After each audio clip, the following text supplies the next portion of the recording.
okay, Foraging and Adventures here with a very interesting video, or so I think so anyways.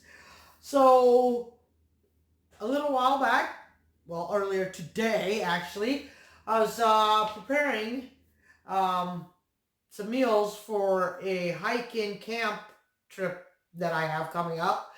And I was talking to some people about some dehydrated foods.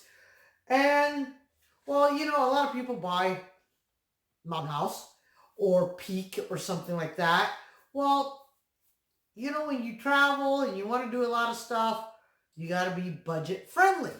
So I was telling them about how I was dehydrating some spaghetti. So, you know, right up here, you're going to see the picture of the spaghetti beforehand. And then, right there, you'll see how much it condensed down. See that? Anyways, and then I also did some apples right there. And after they're dried down, right there. All right? So anyways, it's so much more affordable. For one, a single serving of Mountain House is what? Between $5 and $8, right? Depending on your area, where you shop. Well, the spaghetti that I had shown you was basically free except for the electricity to dehydrate it, which was only a couple hours. We were at a camp out, and thank you, Robin Jones, for making the spaghetti, and she sent it home with me, and I just dehydrated it. So it's basically free. The apples cost me, what was that, 88 cents a pound, so it cost me about $2 to get 5 apples, a little over $2 to get 5 apples. So if you go get dehydrated apples, they're kind of expensive, right? A lot of stuff, if other people do the work for you, it's expensive. Just like, well, when I used to make bacon. I don't make that as much as I used to. I might do it again for a couple trips later on. But, you know, it's just fun also to do. So anyways, I was talking to Zach from Corn-Fed Experience and Corey from Corey Survival, and they said, hey, we would be interested in seeing that. So I was like, oh, okay, I'll film it for them. You guys, the 3 people that I have already mentioned, I'll put their links in the description box below. Please go check them out. Very awesome people. Zach is very new to the YouTube community, but if you guys saw a while back, he brought me a giant puffball and we fried it up, and he ate it and he absolutely loved it. But anyways, let's get started. All right, folks. So it's really easy. It's really easy, especially for this recipe. This is for a pot roast, right? You guys, we all go out and we get, even in the Mountain House, you only get tiny chunks of meat, right? And you want some protein. You can't always be eating ramen noodles and all that stuff alone. So you want some, or you crave, I crave real protein. So to me, real protein is real beef. Look at that. This was actually left over from a pot roast. So I just cut it to about a little less than it. See, you got to try and get them all the same size. And I didn't do too well, but hey, it'll work still. Okay? So, anyways, I'm going to do that part last. First thing I'm going to start with frozen vegetables, okay? Just plain frozen vegetables. That's all I'm going to start with. And I like the variety pack. So I just take the variety pack. Can you guys see my tray there? And all you do, look at that. So, I'm going to basically try and make it to, one tray usually will get me 3 meals, okay? 3 meals right here. So, but I like a lot of vegetables. There we go. Then, all you got to do, I get the diced hash brown potatoes. That makes it so much easier than getting potatoes and frying them up. Well, geez. There we go. If not, well, maybe I need a different knife here. There we go. Anyways, they're already cut nicely for me. And that way I don't have to blanch them and all this stuff. Like I said, so this will, I'm actually, since I'm cutting down on the carbs, this will probably make 4 meals instead of 4 dehydrated meals instead of 3. So that goes on next. Then I get one more tray. Now this one is not pre-cut, but I'll go ahead and cut it up, okay? Let me move over so you guys can see what I'm doing. How about that? Move over here. There we go. Now if you see me, yeah, you can see it just fine. All right. So, and folks, make sure your meat is lean. If you have fat in your meat, I'm going to tell you, the fat will potentially cause rotting, okay? So try not to have any fat. Then try to cut them all about the same size, okay? So that's all we're doing. And I'm going to cut up some more. Just so that I have enough for the 4 pot roasts, okay? I'll be right back after I cut up the rest. Oh, that was pretty easy, if you guys saw, right? You just open up frozen vegetables, put them down on the tray. Make sure, you know, don't put too much. I have another tray, but you just make sure that their air can still circulate, okay? And then, of course, the next one is my potatoes.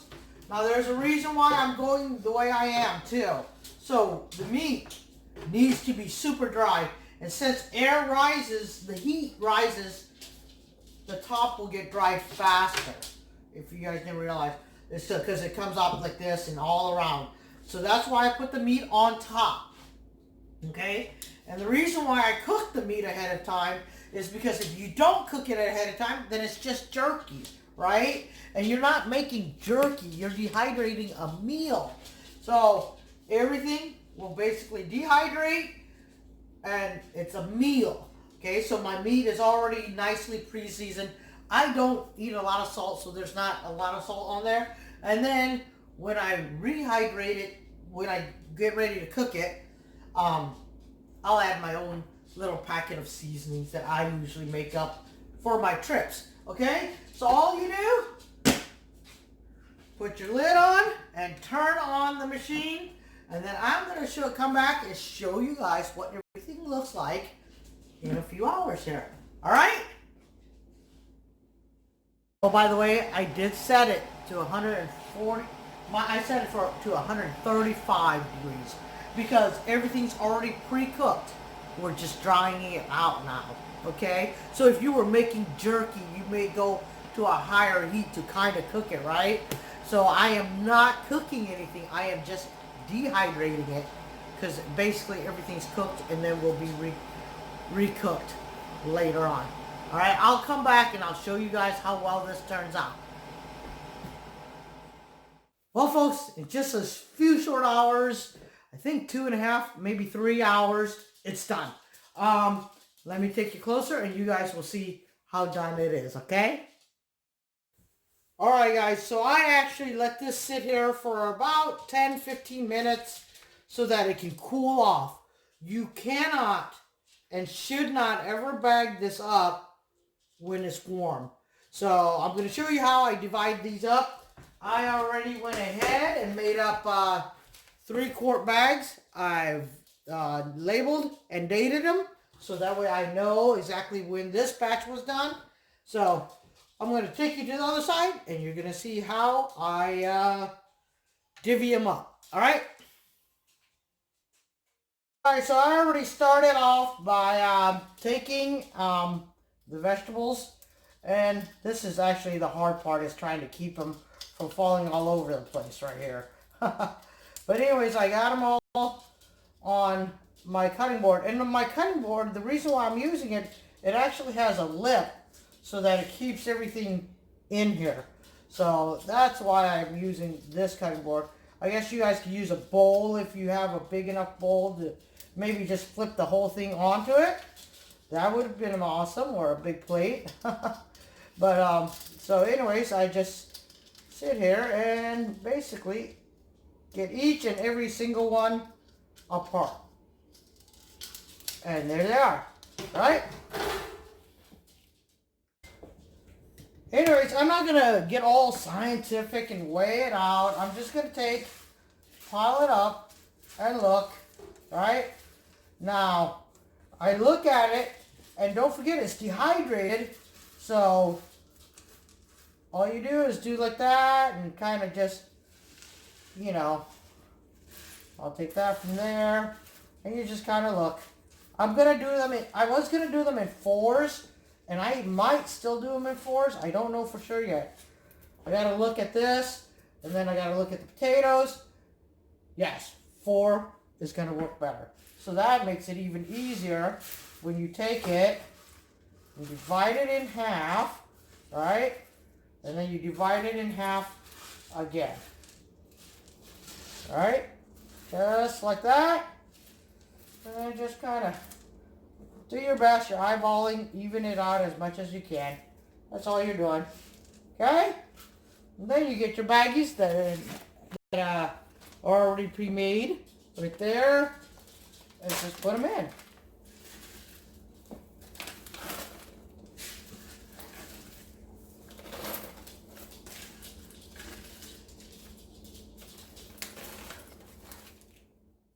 Well, after I started bagging them up, I noticed 3 is enough. 3 bags is plenty, and it came out pretty well. So I'm just leaving it at 3 bags. Now it's time to do my meat, and I'll just do like this, 1 handful or somewhat handful for each bag, and just keep going to the next bag and the next bag. I'm not going to be all anal and count everything out. I have been known to do that, though. I mean, I'm just that type of person. Anyways.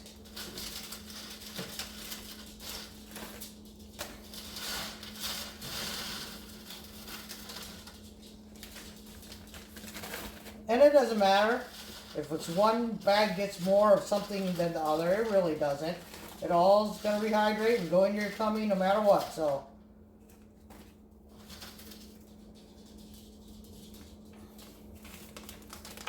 Alright, so that's that. And next, last actually, but not least, the potatoes. And so, potatoes are like the corn, they come out sometimes. So, I'm just going to grab a handful and put it in that bag. Same here. I think 3 bags did turn out perfectly instead of 4. So,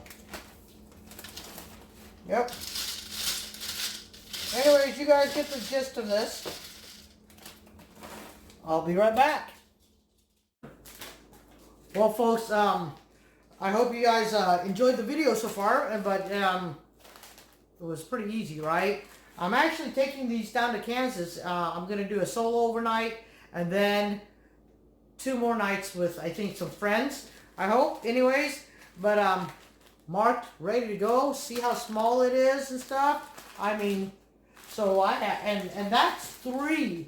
I have 3 great dinners for my trip now. And then, oh, the spaghetti I showed you guys in the picture, here it is. This is actually 2 to 3 lunches for me.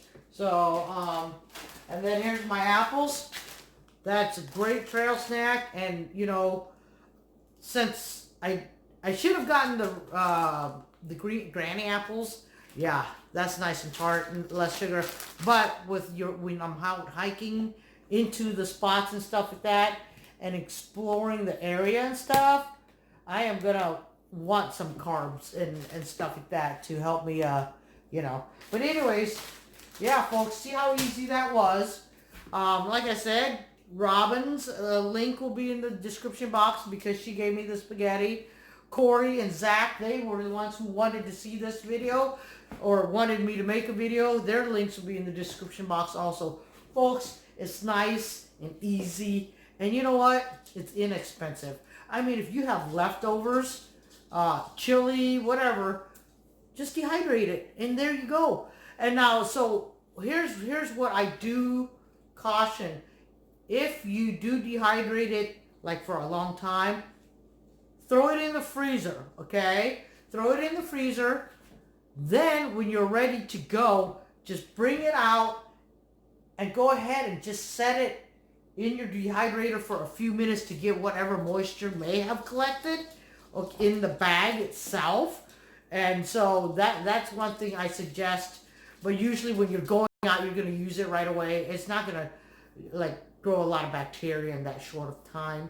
But folks, nice, easy, simple, something to do for when you have to hike in a few miles or whatever, and you don't want to carry a ton of food. That's my suggestion. All right, folks, thank you for watching. Thank you for your continued support. Folks, until next time, may all your adventures be A-OK.